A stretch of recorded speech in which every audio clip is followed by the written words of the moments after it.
Good evening guys, welcome to our study platform. Guys आज हम पढ़ने वाले हैं जियोग्राफी और यूनिवर्स के बारे में, अर्थात ब्रह्मांड की उत्पत्ति कैसे हुई। ठीक है, तो जियोग्राफी क्या है। ठीक है, पहली बात तो यही जानते हैं कि जियोग्राफी है क्या, क्यों पढ़ना है जियोग्राफी। ठीक है, तो गाइज जियोग्राफी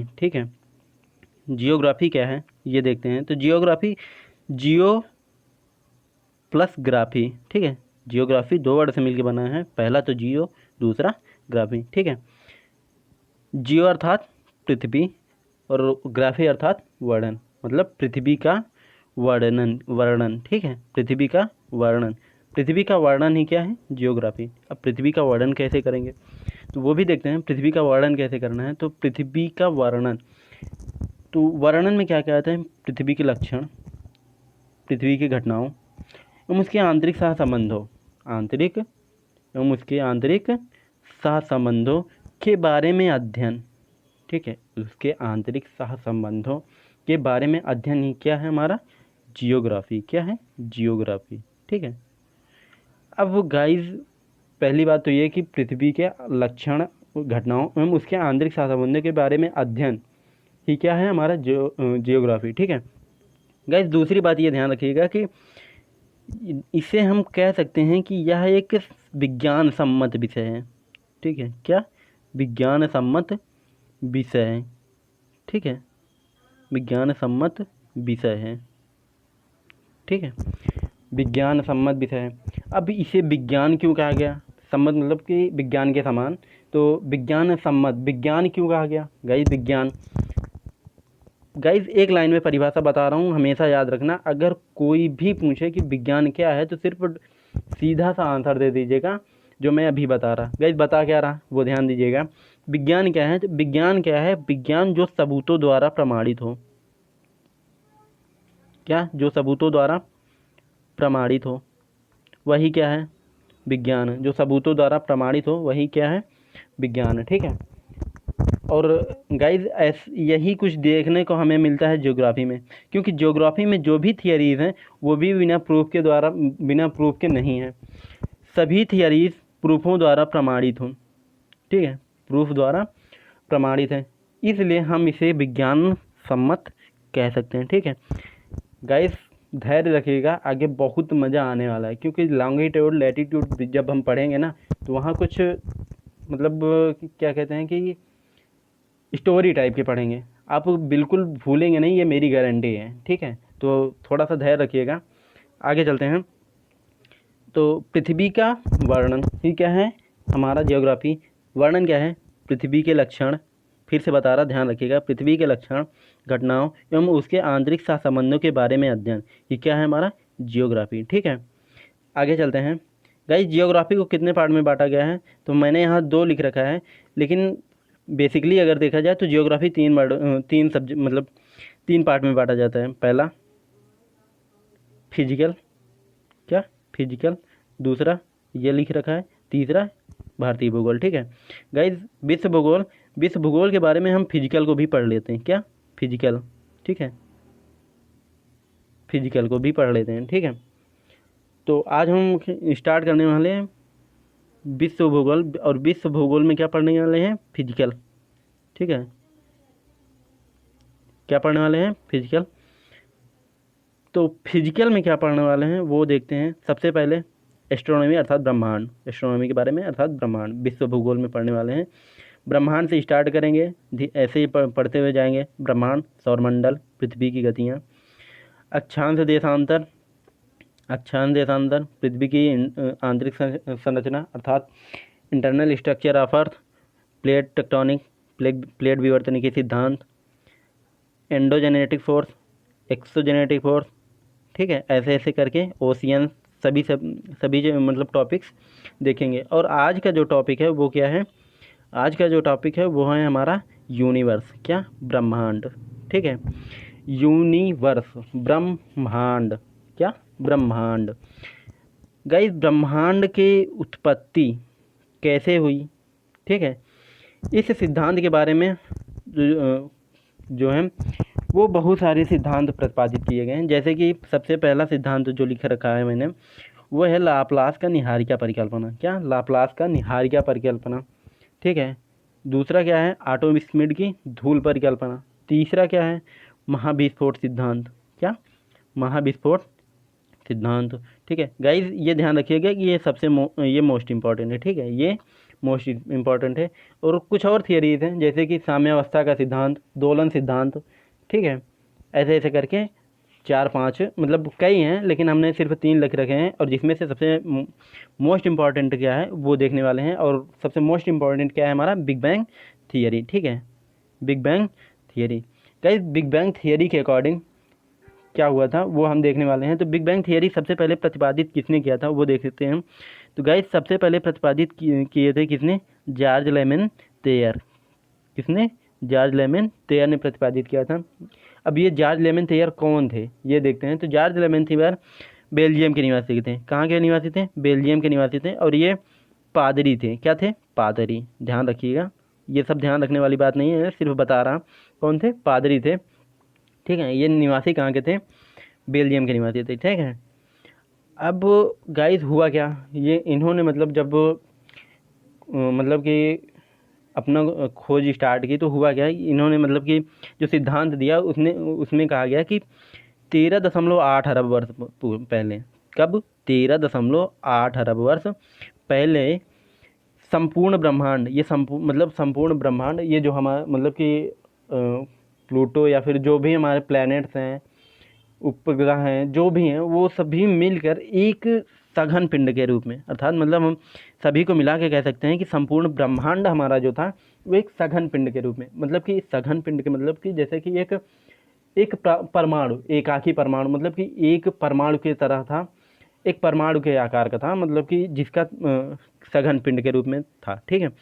तो इस सघन पिंड का ये सघन पिंड जो था, इसका तापमान जो था तापमान, अर्थात हम कह सकते हैं टेम्परेचर जो था वो बहुत हाई था। टेम्परेचर और घनत्व जो था, डेंसिटी क्या थी? वो बहुत हाई थी। क्या थी? बहुत हाई थी, ठीक है। ये ध्यान रखिए, क्या? टेम्परेचर और डेंसिटी क्या थी? वो बहुत हाई थी। जब टेम्परेचर और डेंसिटी बहुत हाई थी तो अचानक इस पिंड में क्या हो गया? महाविस्फोट। क्या? महाविस्फोट जिसे कहते हैं, मतलब कि जब जिसका ताप और घनत्व, ये मैंने लिख रखा है कि जिसका मतलब ताप और घनत्व बहुत उच्च था, ठीक है। तो इस अच्छा फिर क्या हुआ? जब इसका तापमान और घनत्व उच्च था तो भाई किसी भी चीज़ की कुछ लिमिट होती है, सहने की लिमिट होती है। जैसे कि अभी किसी को मतलब कि आइस ले लेते हैं, अगर उस पर बर्फ़ के मतलब उस आइस पे बर्फ़ के टुकड़े पे अगर पत्थर फेंका जाए तो एक समय बाद क्या होगा कि वो बर्फ़ टूट जाएगा। क्यों? क्योंकि यार हर एक मतलब जो भी थिंग्स हैं उनकी एक लिमिट होती है सहने की। तो वही यहाँ भी हुआ, ठीक है। आगे देखते हैं क्या हुआ। तो हुआ क्या भाई? लिमिट है ना। तो हुआ क्या कि अचानक इस पिंड में क्या हो गया? महाविस्फोट। क्या? महाविस्फोट हो गया, ठीक है। अब महाविस्फोट हुआ भाई, महाविस्फोट हुआ तो जैसे कि आप नॉर्मली दिवाली पे पटाखा फोड़ते हैं तो जो बॉम्ब फोड़ते हैं तो उसमें देखिए जो कागज़ के टुकड़े होते हैं वो बिखर जाते हैं। जब फटता है बम तो क्या होते हैं? वो बिखर जाते हैं, ठीक है। तो वही यहाँ भी हुआ। तो वो उनके जो मलबे थे, मतलब कि मतलब कि जो वो सघन पिंड था, जब उसका विस्फोट हुआ तो वो मतलब कि फैल गया चारों तरफ फैल गया। तो वो जो फैला उसका क्या नाम हुआ? उसका नाम दिया गया गैलेक्सी, ठीक है। क्या नाम दिया गया? गैलेक्सी। अर्थात कह सकते हैं कि जब ये महाविस्फोट हुआ तो यह गैलेक्सियों के रूप में विस्तारित होने लगा, ठीक है। क्या? गैलेक्सियों के रूप में विस्तारित होने लगा, ठीक है। अब गैलेक्सियाँ क्या हैं ये हम आगे देखेंगे, ठीक है। अभी जो है वो देखते हैं कि जब इसमें महाविस्फोट हुआ तो हुआ क्या कि मतलब कि वो गैलेक्सियों के रूप में विस्तारित होने लगा, ठीक है। आइए कुछ मतलब मैंने कंटेंट रखा है क्या कि ये देखिए महाविस्फोट हुआ कैसे। महाविस्फोट के देखिए कुछ ये रहा हमारा क्या? सघन बिंदु। कुछ समय पश्चात सेकंड, कुछ सेकंडों के पहले क्या था? ऐसे था हमारा, मतलब कि विस्तारित होने लगा। तो फिर 3 मिनट पश्चात क्या हुआ? ऐसा हो गया, ठीक है। ब्रह्मांड इस रूप में परिवर्तित हुआ। फिर 3 लाख वर्ष, कब? 3 लाख वर्ष बाद ठीक है। 3 लाख वर्ष मतलब जब बीते ब्रह्मांड के, तब कैसा हुआ, तब ऐसा हुआ। ठीक है, ये ठीक है 3 लाख वर्ष पहले मैंने सब मतलब रखा है। उसके बाद क्या हुआ, जब 1 अरब वर्ष बीते तब ऐसा हुआ, तब ऐसे। ठीक है। उसके बाद क्या हुआ, जब 13.8 अरब वर्ष बीते तो वो हमारा ये मतलब कि क्या हुआ, ये जीवन संभव हुआ। अब आगे देखते हैं क्या हुआ था। गाइज एक कंटेंट मैंने और रखा है, ये तो था दूसरा, एक कंटेंट और रखा है, ये रहा। इसमें शायद आप आ जाए।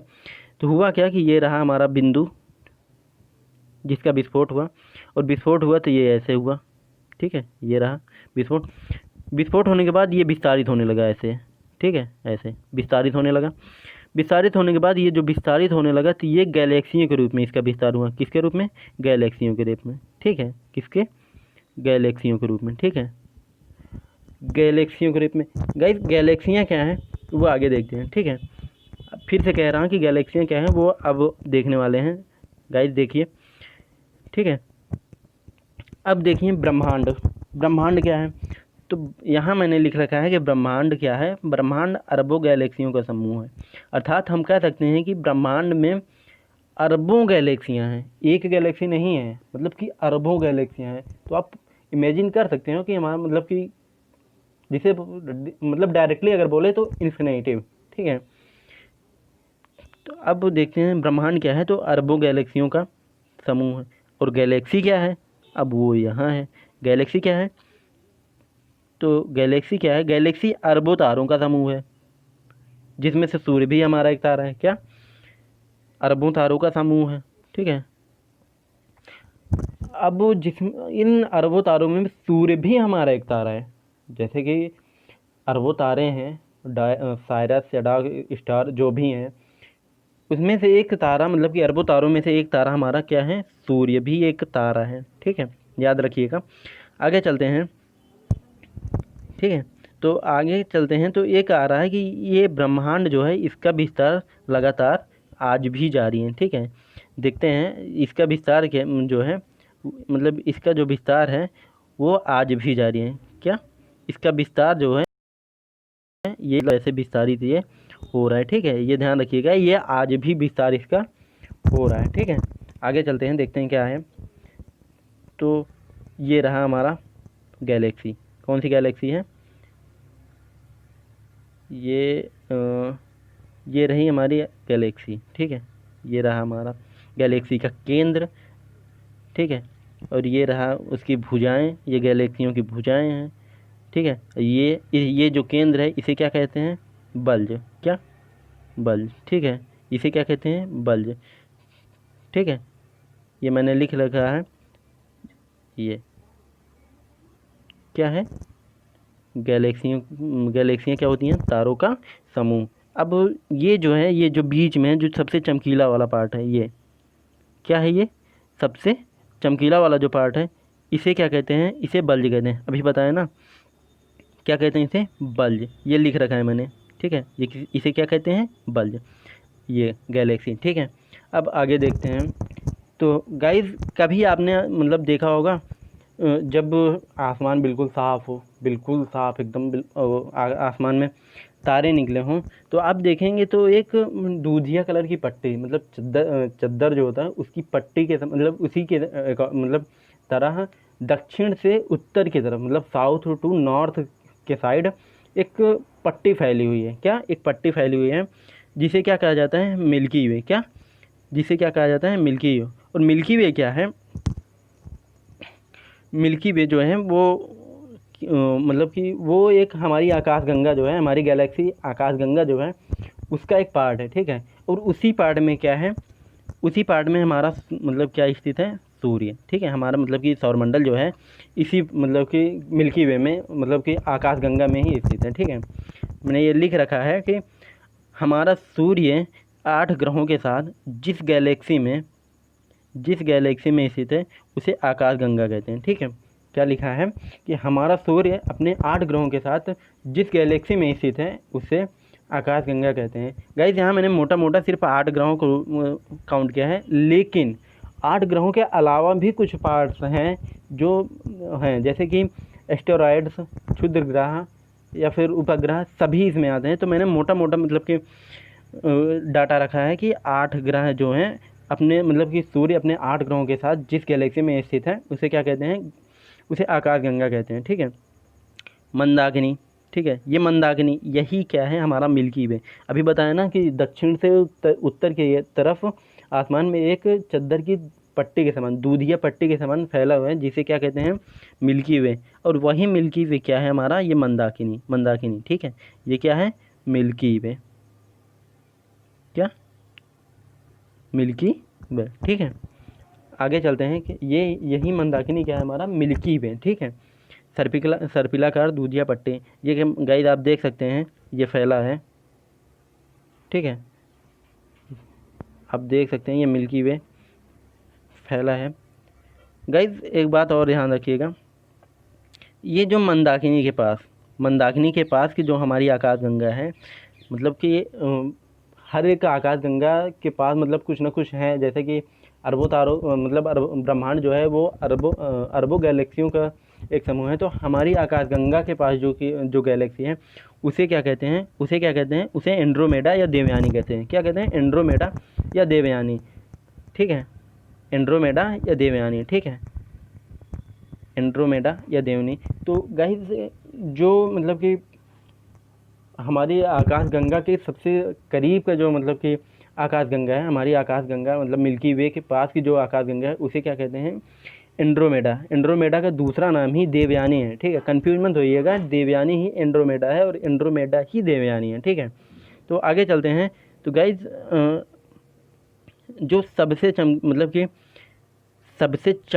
मतलब कि ये जो हमारी आकाशगंगा है, इसमें सबसे चमकीले तारों का समूह जो है, सबसे चमकीले तारों का समूह क्या है, वो है ओरियन नेबुला। क्या, ओरियन नेबुला। याद रखिएगा, सबसे चमकीले तारों का समूह क्या है, ओरियन नेबुला। ठीक है, तारों का समूह है गाइज, कंफ्यूज मत होइएगा, तारा नहीं पूछ रहा, सिर्फ तारों का समूह, मतलब कि सबसे चमकीले तारों का समूह क्या है, ओरियन नेबुला। ठीक है, और ये अब आगे देखते हैं क्या है गाइज, साइरस या डॉग स्टार, ये भी एक तारा है। ठीक है, अभी बताया था कुछ देर पहले, साइरस या डॉग स्टार। गाइज ये क्या है, गाइज ये सूर्य के बाद मतलब कि सूर्य के बाद का सबसे चमकने वाला तारा क्या है, साइरस या डॉग स्टार। ठीक है, ये सूर्य के बाद सबसे ज़्यादा चमकने वाला तारा है, और इसे हम मतलब कि रात में अपनी मतलब कि आँखों से मतलब कि नग्न आँखों से देख सकते हैं। गाइज एक बात और ध्यान रखिएगा कि ये जो साइरस या डॉग स्टार है, ये हमारे सूर्य से 20 गुना बड़ा है। कितना, 20 गुना बड़ा है, मतलब कि बहुत ज़्यादा बड़ा है और बहुत ही मतलब सूर्य से भी ज़्यादा चमकीला है। लेकिन ये सूर्य से मतलब पृथ्वी से काफ़ी ज़्यादा दूर होने की वजह से ये हमें मतलब कि छोटा दिखता है, और इसीलिए ये बता दिया गया है कि ये सूर्य के बाद वाला चमकीला तारा है। लेकिन असली में मतलब असलियत क्या है कि ये सूर्य से भी ज़्यादा चमकीला है और सूर्य से भी बड़ा है। ठीक है, यह याद ध्यान रखिएगा। आगे चलते हैं। ठीक है गाइज, आगे क्या है कि सूर्य के सबसे नज़दीक का तारा, गाइज फिर से कह रहा, कंफ्यूज मत होइएगा, सूर्य के बाद का सबसे चमकीला तारा डॉग स्टार है। ठीक है, क्या, डॉग स्टार। और सूर्य के सबसे नज़दीक का तारा क्या है, वो है प्रॉक्सिमा सेंचुरी। क्या है वो, प्रॉक्सिमा सेंचुरी। ठीक है, क्या है, प्रॉक्सिमा सेंचुरी। ठीक है, फिर से बता दे रहा है गाइस, कंफ्यूज मत होइएगा। तो ये साइरस या डॉग स्टार जो है, ये सूर्य के बाद सबसे ज़्यादा चमकने वाला तारा है। ठीक है, और ये मतलब कि प्रॉक्सिमा सेंचुरी जो है, ये सूर्य के सबसे नज़दीक का तारा है। ठीक है, अब ब्रह्मांडी दूरी देखते हैं। ब्रह्मांड की दूरी, गाइस ब्रह्मांड की दूरी जो है वो ये किलोमीटर में नहीं नापा जाता। ठीक है, उसके अब इतना बड़ा ब्रह्मांड है यार, कैसे किलोमीटर में देखेंगे कितने किलोमीटर। तो उसके लिए एक मतलब बनाया गया है प्रकाश वर्ष। गाइस ध्यान रखिएगा, प्रकाश वर्ष दूरी का मापक है। ठीक है, किसका, दूरी का मात्रक है। ठीक है, मतलब कि मापक है। ठीक है, तो प्रकाश वर्ष किसे कहते हैं, तो गाइस प्रकाश वर्ष अर्थात प्रकाश वर्ष मतलब एक वर्ष में प्रकाश द्वारा तय की गई दूरी, मतलब कि एक साल में प्रकाश जितनी दूरी तय करेगा उसी को क्या कहते हैं, प्रकाश वर्ष। क्या, प्रकाश वर्ष, ठीक है। क्या कहते हैं उसी को, प्रकाश वर्ष, ठीक है। एक साल में तय की गई, एक वर्ष में प्रकाश द्वारा तय की गई दूरी ही क्या कहलाती है, प्रकाश वर्ष, ठीक है। और एक प्रकाश वर्ष में कितना, मतलब क्या होता है एक प्रकाश वर्ष क्या होता है, तो प्रकाश वर्ष क्या होता है, एक प्रकाश वर्ष इक्वल टू 9.46 इंटू 10⁻12 किलोमीटर, ठीक है। क्या, एक प्रकाश वर्ष इक्वल टू क्या होता है, 9.46 इंटू 10⁻12 किलोमीटर, सॉरी हाँ 10⁻12 किलोमीटर, ठीक है, ध्यान रखिएगा। और इसे मीटर में चेंज करें तो ये 12 जो 10⁻12 है, इसे 15 कर देगा, ठीक है। यही हो जाएगा आपका मीटर में, ठीक है। अब आगे चलते हैं। तो गाइस तारों का जो मतलब कि जो हमारे तारे हैं, आगे बताएंगे तारे किसे कहते हैं। तो गाइस तारों का अध्ययन सबसे पहले किसने किया था, सबसे पहले तारों का अध्ययन किसने किया था, तो गैलीलियो ने। किसने किया था, गैलीलियो ने। गाइस ये आया हुआ क्वेश्चन है, ठीक है, ध्यान रखिएगा। तारों का अध्ययन सबसे पहले गैलीलियो ने किया था, ठीक है। ये गाइस आया हुआ क्वेश्चन है, एसएससी में आया था, ठीक है, बता दे रहा। क्या है, तारों का अध्ययन सबसे पहले किसने किया, गैलीलियो ने। कब किया, 1609 ईस्वी में, ठीक है। अब तारे क्या होते हैं, ठीक है, तारे ये लिख रखा है मैंने, तारे, ठीक है। तारे क्या होते हैं, तो तारों में अपनी प्रकाश और ऊष्मा होती है। क्या, अपनी प्रकाश और ऊष्मा होती है, ठीक है। गाइस एक पॉइंट, मतलब कि ये पॉइंट नोट करिएगा कि प्रकाश और ऊष्मा ये होती कहाँ से है, मतलब कि इसमें आती कहाँ से तारे में, ठीक है। अर्थात हम कह सकते हैं कि तारों की ऊर्जा का स्रोत क्या है। क्या, तारों की ऊर्जा का स्रोत क्या है, ठीक है। क्वेश्चन ध्यान रखिएगा, अभी क्या पूछा, तारों की ऊर्जा का स्रोत क्या है, ठीक है। आगे चलते हैं, तारों की ऊर्जा का स्रोत क्या है, ये मैंने लिख रखा है। तारों की ऊर्जा का स्रोत नाभिकीय संलयन। क्या, नाभिकीय संलयन, ठीक है, नाभिकीय संलयन। इसका मतलब क्या होता है, अरे चलिए कोई बात नहीं। नाभिकीय संलयन, गाइस नाभिकीय संलयन क्या होता है, ये थोड़ा सा मिस्टेक कर दिए हैं। नाभिकीय संलयन क्या होता है, नाभिकीय संलयन जब H+H मिलकर क्या बना ले, एक हीलियम, अर्थात दो हाइड्रोजन मिलके क्या बना ले, एक हीलियम। क्या, दो हाइड्रोजन मिलके क्या बना ले, एक हीलियम। तब क्या होता है, मतलब कि जब नाभिकीय संलयन जिसे कहते हैं, मतलब कि नाभिकीय संलयन क्या होता है, हाइड्रोजन का जुड़ना, ठीक है। नाभिकीय संलयन मतलब हाइड्रोजन का जुड़ना, और हाइड्रोजन जुड़कर क्या बनाते हैं, हीलियम। क्या, हाइड्रोजन जुड़कर क्या बनाते हैं, हीलियम। गाइस जब दो हाइड्रोजन मिलकर एक हीलियम का निर्माण करें तो वही क्या है, हमारा नाभिकीय संलयन, ठीक है। क्या, हमारा नाभिकीय संलयन, ठीक है।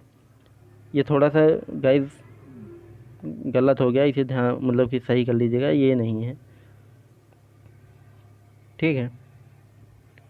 तो आगे चलते हैं गाइस, एक बात और देखते हैं गाइस। किसी न हर एक चीज़ की जो मतलब कि ब्रह्मांड में कोई भी अगर जो वस्तु है उसकी एक निश्चित अवधि होती है, ठीक है, एक निश्चित अवधि होती है। जैसे कि हम सभी के है, तो तारों की भी एक निश्चित अवधि होती है। किसकी, तारों की भी एक निश्चित अवधि होती है, ठीक है, तारों की भी एक निश्चित अवधि होती है, ठीक है। तो गाइज देखते हैं, जब तारों की निश्चित अवधि होती है, क्योंकि जब तारों के जो ऊष्मा और प्रकाश मतलब कि प्रकाश का स्रोत है, कह सकते हैं कि ऊर्जा का स्रोत है, वो नाभिकीय संलयन है। और धीरे धीरे जब हाइड्रोजन ख़त्म हो जाएगा तो तारा एक दिन डेथ हो जाए, मतलब तारे की डेथ हो जाएगी। तो उसके बाद मतलब कि यही होता है, और ये एक दिन या एक घंटे या फिर एक साल में नहीं होता, ये अरबों सालों में, मतलब ये प्रक्रिया होने में अरबों साल लग जाते हैं। कितना, अरबों वर्ष लग जाते हैं, ठीक है। तो होता क्या है कि जितना बड़ा तारा रहेगा उतनी अवधि कम होगी तारे की, ठीक है। जितना बड़ा तारा रहेगा, ये जितना बड़ा तारा रहेगा उतनी उसकी अवधि कम होती है, ठीक है। जितना बड़ा तारा उतनी अवधि कम, ठीक है। तो कई तारों का जीवन काल क्या है वो देखते हैं। तारों का जीवन काल, सबसे पहले जब तारों का निर्माण होता है तो वो नीला होता है, ठीक है, नीला।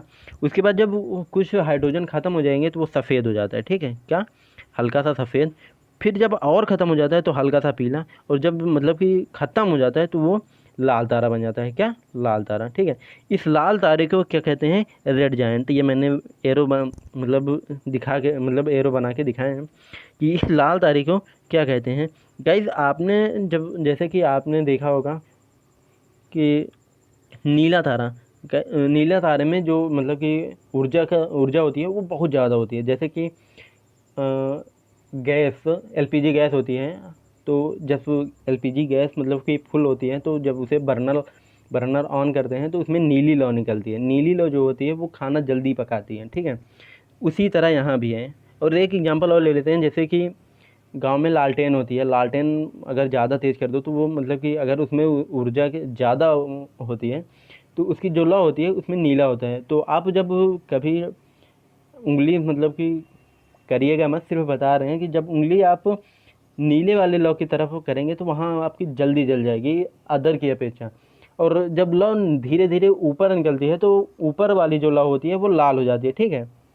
ऊपर वाली लौ क्या होती है, वो लाल हो जाती है, ठीक है। वही है कि लौ मतलब लाल वाली जो लौ होती है उसकी ऊर्जा नीले वाले की अपेक्षा कम होती है, ठीक है।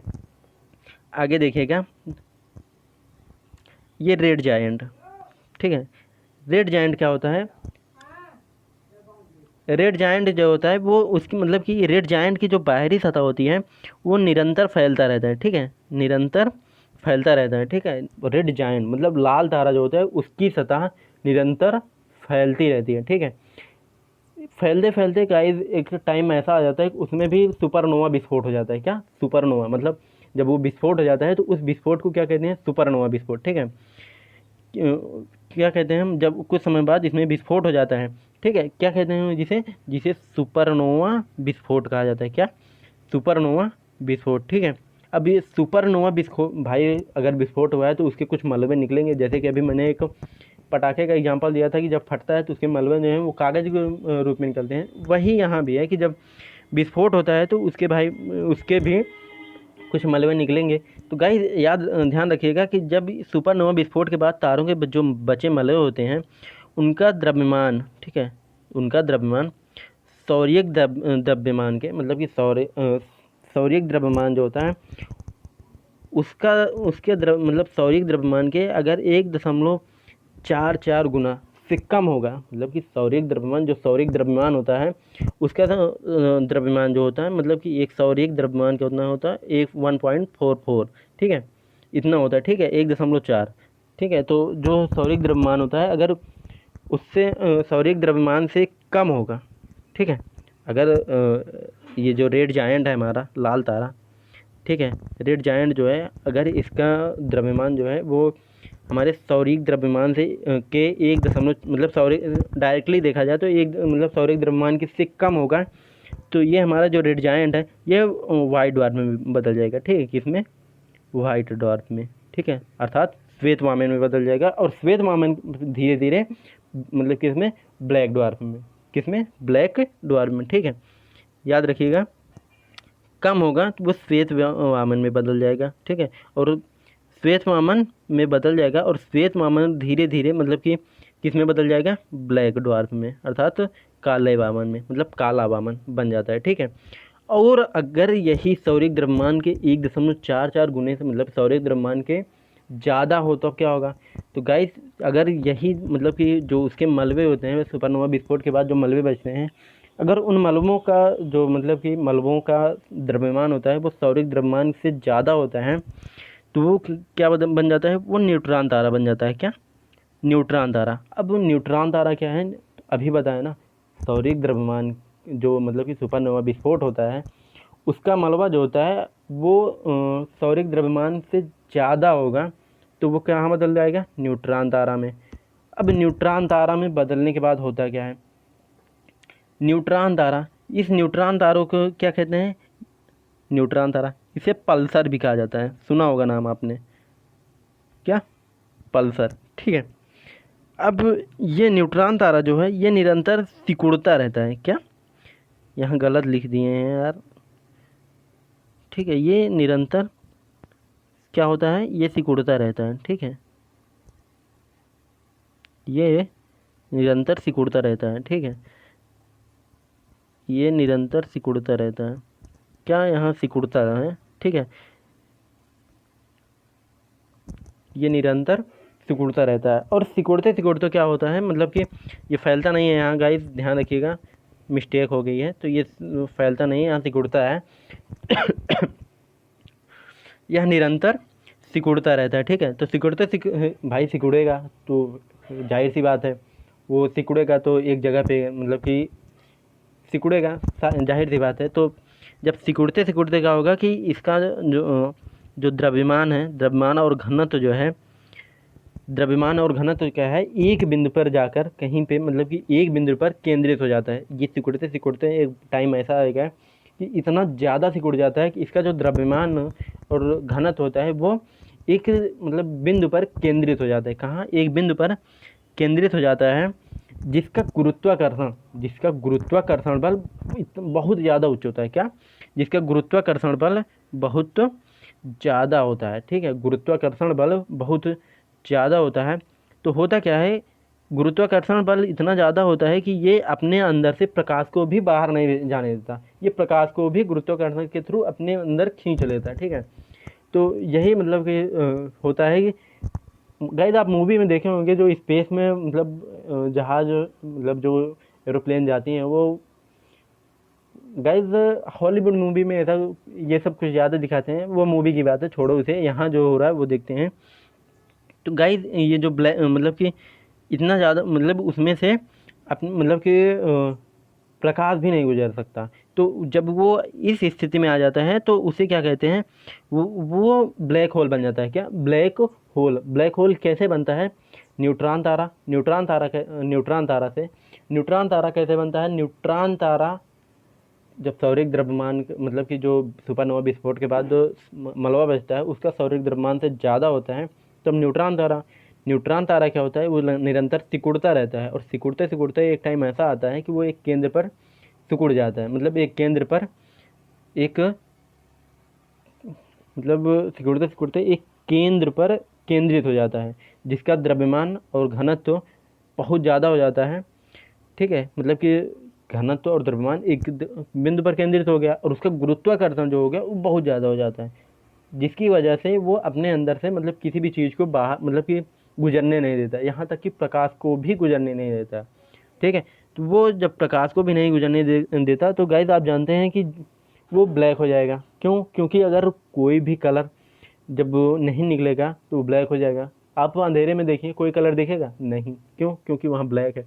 तो यही होता है। तो वो जब ब्लैक हो जाएगा तो उसे क्या कहते हैं, ब्लैक होल। क्या, वो ब्लैक होल बन जाता है। ठीक है गाइस, एक बार देख लेते हैं स्टार्टिंग टू एंड। सबसे पहले क्या बताया मैंने, ज्योग्राफी के बाद क्या बताया, क्या क्या पढ़ना है ज्योग्राफी के पार्ट। उसके बाद क्या बताया, ब्रह्मांड, उत्पत्ति, बिग बैंग थियरी। उसके बाद क्या बताया, बिग बैंग थियरी की उत्पत्ति कैसे हुई, किसने मतलब प्रतिपादित किया, कैसे हुआ, प्रकाश वर्ष, दूरी, तारों, गैलेक्सियों सभी के बारे में देख लिया। अब गाइस जो अगला मतलब होगा वो हमारा होगा सौर मंडल। क्या, सौर मंडल। ठीक है, तो guys thank you so much देखने thank you so much for watching. And guys अगर अच्छा लगा हो तो आप लाइक कर दीजिएगा और कमेंट में बताइएगा कि कैसा लगा। ठीक है, थैंक यू सो मच।